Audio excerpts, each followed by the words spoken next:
Colgate Dental Cream to clean your breath while you clean your teeth and help stop tooth decay, and Luster Cream Shampoo for soft, glamorous, caressable hair bring you Our Miss Brooks, starring Eve Arden. It's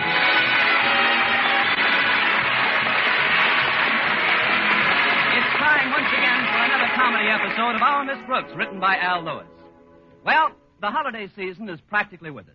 To our Miss Brooks, who teaches English at Madison High School, it means more than just a respite from the rigors of a difficult school term. Yes, it means that I'll get a chance to relax and observe the change that takes place in people as Christmas approaches. It's almost visible, the spirit of camaraderie and warm good fellowship which flows between us like a bountiful stream. I only hope that this season our beloved principal, Mr. Osgood Conklin, will get a little on him. I was talking about his temper to my landlady last Friday morning at breakfast. I can't understand it, Mrs. Davis. Everything I do lately seems to rub Mr. Conklin the wrong way. What do you mean, Connie? Well, take yesterday, for instance. I was in his office when I saw his lighted cigar lying on the rug unnoticed. Naturally, I stooped over and picked it up. Wouldn't you? Well, I gave up smoking a long time ago. But I didn't want the office to catch on fire, Mrs. Davis. So I merely put the cigar in an ashtray. You might not believe this, but he was furious. Because you put his cigar back in the ashtray? Well, it wasn't exactly an ashtray. I guess I should have noticed it was an inkwell. Oh, and when you put his cigar in the inkwell, it went out? That isn't the end I put in the inkwell. 3 puffs later, Mr. Conklin could have won first prize in the chow dog contest. He's so unreasonable. You'd think having a blue tongue was a crime. Maybe it was the taste of the ink he objected to. He's always been a finicky eater anyway. But forget about Mr. Conklin, Connie. Just stay out of his way as much as possible. Believe me, I'll do my best, Mrs. Davis. Say, that's quite a batch of mail you've got there. Is it all for you? Mail? Oh, this isn't incoming mail, Connie. These are the letters I picked up from all the kids in the neighborhood. You see, Bush's department store has a contest each year in which the child who writes the best letter to Santa Claus gets his choice of anything in the toy department. Oh, and you're Santa's helper. Mm-hmm. Well, I shop there anyway, so I just drop them off for the kids. They write such cute letters, some of them. Reminds me of the one you wrote to Santa when you were 7 years old. Me? Where did you see that, Mrs. Davis? Forgive me, Connie, but I've got it right here. I took it out of your old album. You know, the scrapbook with the souvenirs in it. You had it out last night. Remember? Oh, that's right. I thought I might run across some souvenir money in it. Let's see the letter, Mrs. Davis. Here you are, dear. Read it out loud. I get such a kick out of it. All right. It says, Dear Sandy Claus. Look at this spelling. SANDYCLAWSSS. That's nice. 1 S for each claw. Read on, dear. I don't want you to bring me very much toys at all, because then you would not have enough for all the other little children. Wasn't I a doll? Please, Sandy, just bring me a slate with some chalk and a eraser and some crayons and a ruler on account because when I grow up, I want to be a English teacher. Signed, Connie Brooks, age 7. Isn't that touching, Mrs. Davis? Even at that tender age, I was already planning my future poverty. You knew what you wanted, all right.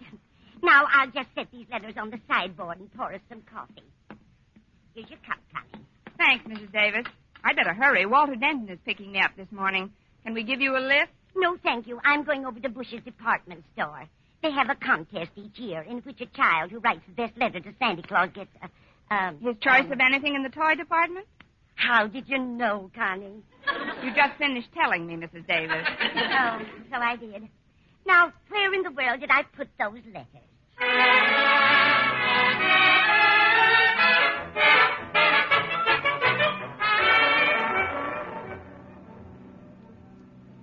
What have you done to your car, Walter? Seems to have quite an air about it this morning. It's nothing but your own aromatic presence, Miss Brooks. Well, thanks, Walter, but I'm not what I mean. Wait a minute. Here's a cigar on the seat between us. Oh, probably dropped out of my dad's pocket. I drove him to work this morning. Say, do you mind if I keep it? It might make a nice good morning gesture to Mr. Conklin. I can use one at this point. Oh, sure. My dad's got a pocket full of cigars. But what's wrong with you and old Marblehead? Ew, Mr. Conklin. Are you in the doghouse, Miss Brooks? Where I am shouldn't happen to a dog, Walter. But maybe this little peace offering will help. Smells awfully sweet for a cigar. Oh, it isn't the cigar that has that sweet smell, Miss Brooks. That's Miss Enright. Where is she sitting? In the glove compartment? No,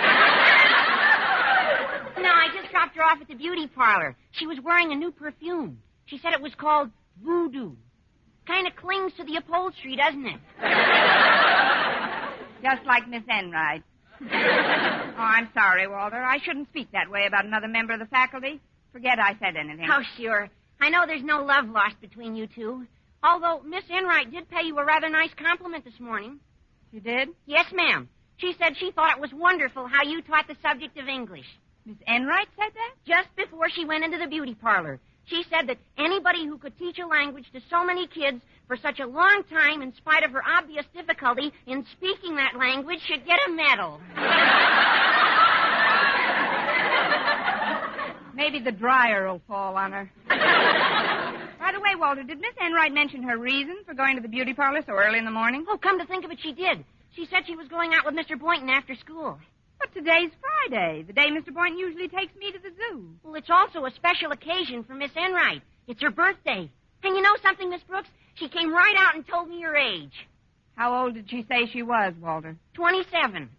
I guess that's why Mr. Boynton has to take her out today instead of you. I still don't see what Miss Enright's birthday has to do with it.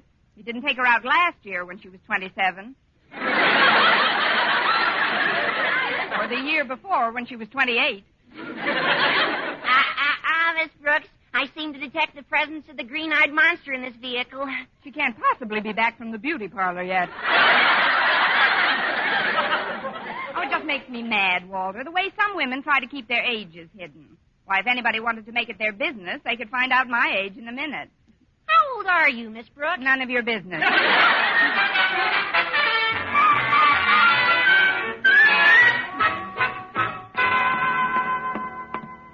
There's Mr. Conklin going into his office, Miss Brooks. Now's your chance to slip in that cigar. Right, Walter. See you in class.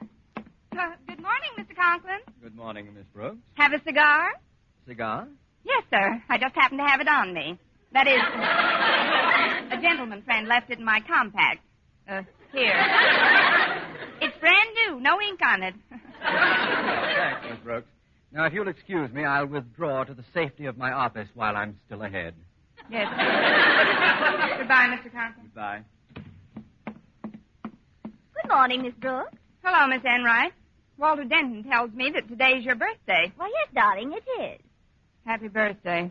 Well, I shall bask in the warmth of that greeting all day. Well, I'm sorry, Miss Enright, but I don't think it's fair of you to make Mr. Boynton break a date with me just because it's your birthday. Oh, I didn't make him do anything, Miss Brooks. It's obviously a matter of preference. Put down a brightly colored gay silk scarf and an old gray shoe, and even a baby will reach for the scarf. Are you calling me an old gray shoe? Well, if it fits, darling, slip it on. Now, look, Miss Enright, I don't want to be rude to you on this of all days, especially since I realize that your birthday is one holiday which has been celebrated in this neighborhood for countless generations. But every Friday, Mr. Boynton takes me to the zoo.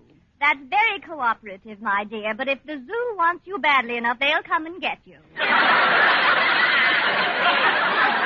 Now, you really must excuse me. I've got to find Walter Denton's car. I left a cigar in the front seat this morning. Oh, was that your cigar? I thought you smoked a pipe. It's for Mr. Boynton. He's just a big overgrown boy when it comes to practical jokes, you know, so I bought that cigar for him in the magic shop. In the magic shop? Yes. It's an exploding cigar. Not dangerous, of course, just full of soot. Oh, no. Excuse me, Miss Enright, but I've got to get back to Mr. Conklin's office right away. Mr. Conklin, about that cigar I gave you, sir. Yes, Miss Brooks? Mr. Conklin, are you all right? Why, yes, Miss Brooks. I'm just dandy. But this soot all over my face. What do you suggest I do about that? What can you do, Mr. Conklin? Get down on one knee and sing April Showers.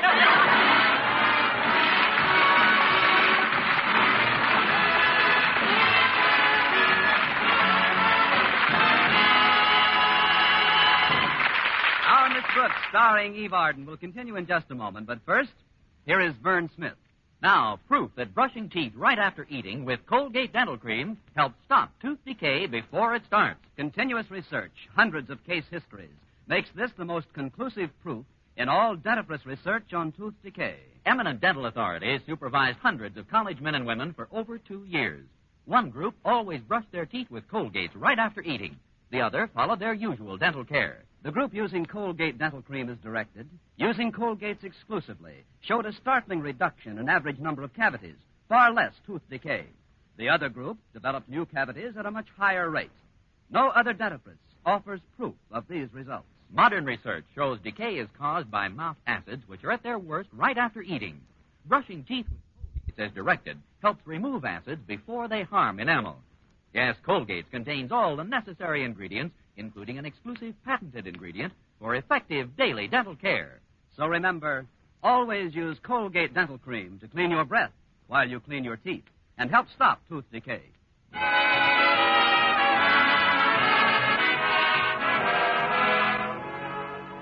I finally convinced Mr. Conklin that the cigar episode should be included in my list of unpremeditated crimes. Then when lunch period dragged itself around, I hastened to the cafeteria to see if Miss Enright was with Mr. Boynton. She wasn't, so in 4 seconds flat, I was. I waited all during lunch for him to break our date for that afternoon, but he remained strangely silent. So while we were drinking our coffee, I summoned all my feminine wiles and subtly remarked, "Is I is or is I ain't your baby?"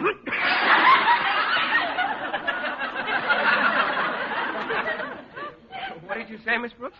Nothing, Mr. Boynton. Here's a napkin. It's just that I get a distinct feeling of guilt emanating from your side of the table. Guilt? What makes you say that? You paid for my coffee. It's all right. You can pay for mine next time. I paid for yours last time. We're even. But today is Friday, Mr. Boynton. Is that right? That's right. And we usually go to the zoo on Friday. Isn't that so? Yes, that's so. Well? Well, what? Is I is or is I ain't your baby? If you mean am I keeping our engagement, Miss Brooks, well, a funny thing happened this morning. On your way to the rabbit's cage? Yes. As a matter of fact, I was in my lab when it happened. I remembered an appointment I made for this afternoon with somebody else. Namely? My grandmother.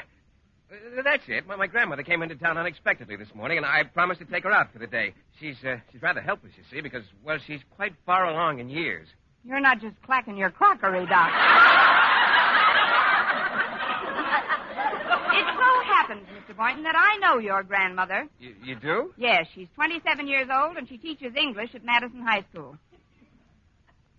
Miss Brooks, I've decided that rather than stoop to deception, I'd better be honest about this thing. What I told you just now about my grandmother, it isn't true.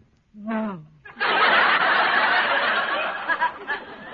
No, I made a date with Miss Enright for today, but only because it's her birthday, Miss Brooks. She told me her folks were living in another part of the country. And... My folks live in another part of the country. Well, Miss Enright also said she didn't have too many friends. I don't have too many friends. But Miss Enright is 27 years old today. My folks live in another part of the country.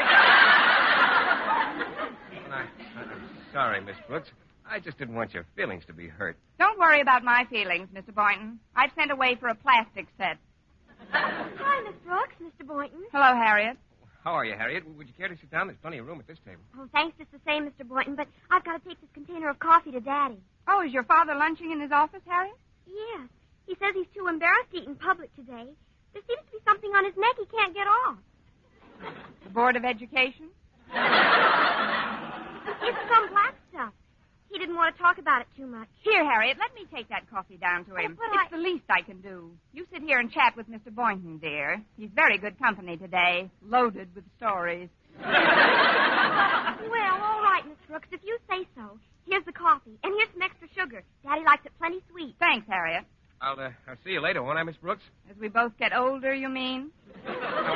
Please drop into my lab after school. Maybe we can work something out. Perhaps we can all have a date together. Fine. fine. I'll bring my grandfather for Miss Enright.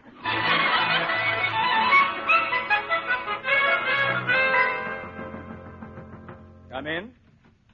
I met your daughter in the cafeteria, Mr. Conklin, and she gave me this coffee to bring you. What happened to her? Pull up lame? Well, as a matter of fact, sir, I wanted to sort of atone for some of my earlier transgressions. Well, don't stand there. Pour some coffee in a cup for me, please. Yes, sir. I'll just get this cover off. It's on pretty tight. Well, I hope it's hot. If there's anything I can't stand, it's cool coffee. Oh, I'm sure it's piping hot, Mr. Conklin. I can tell by the way the container feels. This lid is so... Let me help you. No, it's coming now.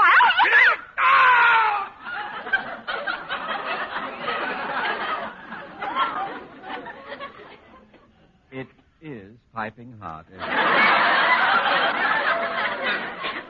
Observe the steam rising from my trousers when you say Miss Brooks, yesterday you dipped my cigar in the inkwell. This morning you gave me one that exploded in my face. And now, thanks to you again, a container of hot coffee is running down my leg. Well, don't stand there, Miss Brooks. What have you to say for yourself? Is it sweet enough, Mr. Conklin?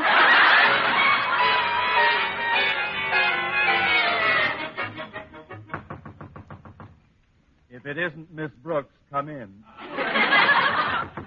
I said come in. You are Osgood Conklin? I am. No doubt you heard of Bush's department store. I have. Well, I'm Bush. I'm a little pooped myself.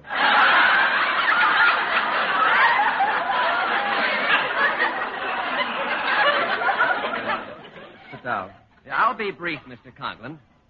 Each year, my store gives away contest prizes to children who write in the best letters to Santa Claus. We like to choose some prominent citizens in our community to play Santa for this occasion. Hence my visit here. My dear Mr. Bush, if you're suggesting that I involve myself in the squalling clamor of hundreds of children in a department store, put it out of your mind. But, Mr. Conklin... You have no way of knowing this, of course, but I'm a person with extremely high blood pressure and acute hypertension. Playing Santa to a band of yowling brats is out of the question. But I've invited all the photographers and reporters, Mr. Conklin. You'll get at the very least a 2-column picture in every paper. I'm sorry. It's absolutely unthinkable for me to 2-column picture? Of course. You see, we've picked the winning letter, and you're the ideal choice to present the grand prize this afternoon. Why me? Because you're a school principal, and the contest winner is a little 7-year-old girl who wants to be a teacher when she grows up. A teacher? Well, I guess I can arrange it. I'd hate to disappoint a child, especially this obviously backward little tyke. What time shall I be there, Mr. Bush? 4 o'clock sharp, please, and thank you so much for accepting our invitation. You're welcome, I'm sure. Now, if you'll excuse me, sir, I must inspect some new gym equipment that just arrived. Of course, Miss Conklin. Oh, before I leave your office, may I use the phone? Certainly. It's right there on my desk. See you at 4, Mr. Bush. Right, thank you. Santa Claus is coming to town. Hello, Mrs. Davis speaking. Oh, this is Mr. Bush of Bush's department store. My secretary gave me your phone number, Mrs. Davis.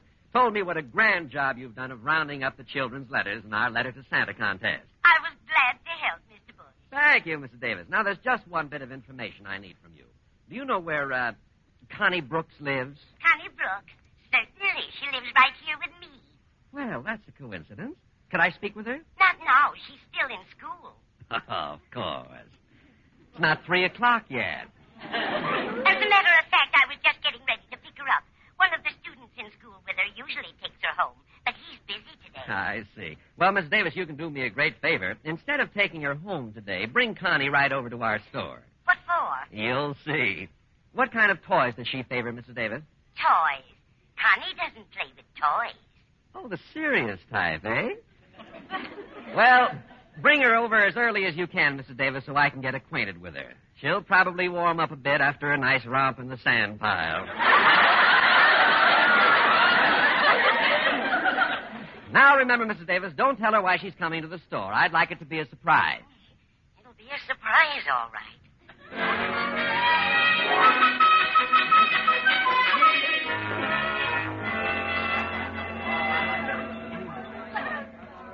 Now, will you please tell me what we're doing in Bush's department store, Mrs. Davis? I haven't enough money left to buy a Christmas seal, let alone do any shopping. Be patient, Connie. We'll find out as soon as I can locate Mr. Bush. I know. Let's cut out for the sand pile. It's right over there in the toy department. All right, but Oh, look, there's Mr. Boynton. Oh, hello, Miss Brooks, Mrs. Davis. Hello, Mr. Boynton. Excuse me just a moment, won't you? I'll go on ahead, Connie, and find Mr. Bush. Fine, Mrs. Davis. Well, Mr. Boynton, doing a little last-minute Christmas shopping? Oh, not exactly, Miss Brooks. Miss Enright asked me to come over here right after school. She's crazy about children, she says, and they're having some sort of contest here today. Where is she now? Well, she's in the hardware department picking up a new roaster. She says next to children, she likes nothing better than cooking and housework. I bet she's terribly decent to animals, too. I'm sorry I didn't see you after school, but Miss Enright insisted we leave at once. After all, it is... Her birthday today, I know, Mr. Boynton. I had a hunch you two would wind up alone. Oh, we're only going to a movie, Miss Brooks. Donald O'Connor in Francis just opened at the State. It's the story of an army mule. Oh? That's where you're taking Miss Enright? That's right. What are you trying to do, start your own mule train? I just got the most charming part, darling. Oh, you've acquired one of your own, haven't you, Mr. Boynton? Hello, Prudence. Cooked any interesting children lately? Please, ladies, please, let's get over to the toy department. They're getting ready for the ceremonies. The spotlight was just turned on that platform. Oh, fine, Mr. Boynton. I just adore toys. Oh, why don't you act your age? Come along, Miss Brooks. I see Mrs. Davis right in the front row. Attention! Quiet, please, children. Quiet, children. Quiet. Here, without further ado, is your old friend Santa Claus. Ho, ho, ho. Merry Christmas, kiddies. Why, that's Mr. Conklin. Is it really? Ho, ho, ho. Of course. I'd recognize that bloodthirsty cheerfulness anywhere. Here you are, Santa. Here's the prize-winning letter in the contest. I suppose you read it out loud, and will surprise the author, who I know is among those listening. Charlie. It says, Dear Sandy Claus, spelled C-L-A-W-S-S-S. That's nice. One S for each claw. I don't want you to bring me very much toys at all, 'cause then you would not have enough for all the other little children. Isn't she a doll? Wait a minute. This sounds awfully familiar. Please, Sandy, just bring me a slate with some chalk and a eraser and some crayons and a ruler, 'cause when I grow up, I want to be a English teacher. Oh, no. Signed, Connie Brooks, age 7. Now, if this little girl will step up. Connie Brooks! You sound like you know this girl, Mr. Conklin. Well, let's get her up to the platform. Where are you, honey? You, Mr. Bush, down here. I'm Mrs. Davis. Oh, hello, Mrs. Davis. The girl you're looking for is standing right here beside me. What? Who are you? I'm Connie Brooks, age 7.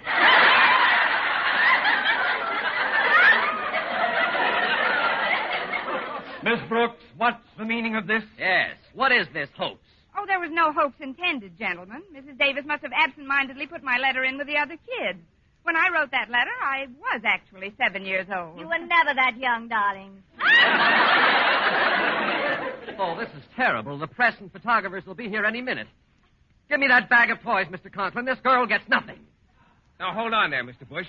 The contest rules clearly state that the winner must be a child. If Miss Brooks was 7 years old when she wrote that letter, she's entitled to take home anything she wants from the toy department. Yes. I think you've got something there, Mr. Boynton. Oh, this is terribly embarrassing. Miss Brooks, if you'll just leave the premises before the press arrive, you may have anything in the toy department you desire. What do you want?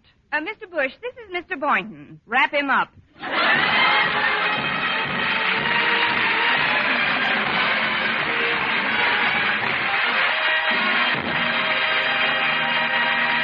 Eve Arden returns in just a moment, but first... Dream girl, beautiful luster cream girl. Tonight? Yes, tonight. Show him how much lovelier your hair can look after a Luster Cream shampoo. Luster Cream, world's finest shampoo. No other shampoo in the world gives Kay Dumas' magic blend of secret ingredients plus gentle lanolin. Not a soap, not a liquid. Luster Cream Shampoo leaves hair 3 ways lovelier. Fragrantly clean, free of loose dandruff, glistening with sheen, soft, manageable. Even in hardest water, Luster Cream lathers instantly. No special rinse needed after a Luster Cream shampoo. So gentle, Luster Cream is wonderful even for children's hair. Tonight, yes, tonight, try Luster Cream Shampoo. Dream girl, beautiful Luster Cream girl, your crowning glory too, a Luster Cream Shampoo. And now, once again, here is Eve Arden. This Christmas, give yourself and your family the gift that keeps on giving, United States savings bonds, the present with a future. And buy savings bonds regularly. Start preparing now for those things you know you're going to want and need in the future. If you're on a regular payroll, use the Easy Payroll Savings Plan. If you're self-employed, use the Bond-a-Month Plan. Invest today in security, your own economic security and the security of your country. Buy United States savings bonds today. Next week, tune into another Our Miss Brooks show brought to you by Luster Cream Shampoo for soft, glamorous, caressable hair and Colgate Dental Cream to clean your breath while you clean your teeth and help stop tooth decay. Our Miss Brooks, starring Eve Arden, is produced by Larry Burns, directed by Al Lewis, with music by Wilbur Hatch. Mr. Boynton is played by Jeff Chandler, Mr. Conklin by Gail Gordon. Others in tonight's cast were Jane Morgan, Dick Crenna, Gloria McMillan, Mary Jane Croft, and Hal March.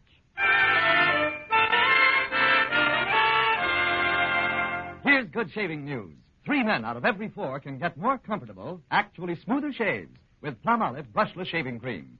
This is not just a claim. Here's the proof.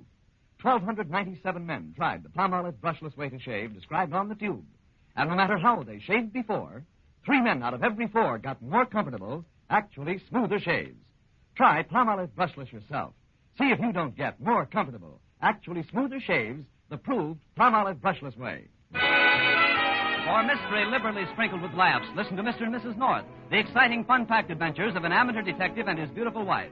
Tune in Tuesday evening over most of these same stations. And be with us again next week at this same time for another comedy episode of Our Miss Brooks. Bob Lamont speaking. This is CBS, the Columbia Broadcasting System.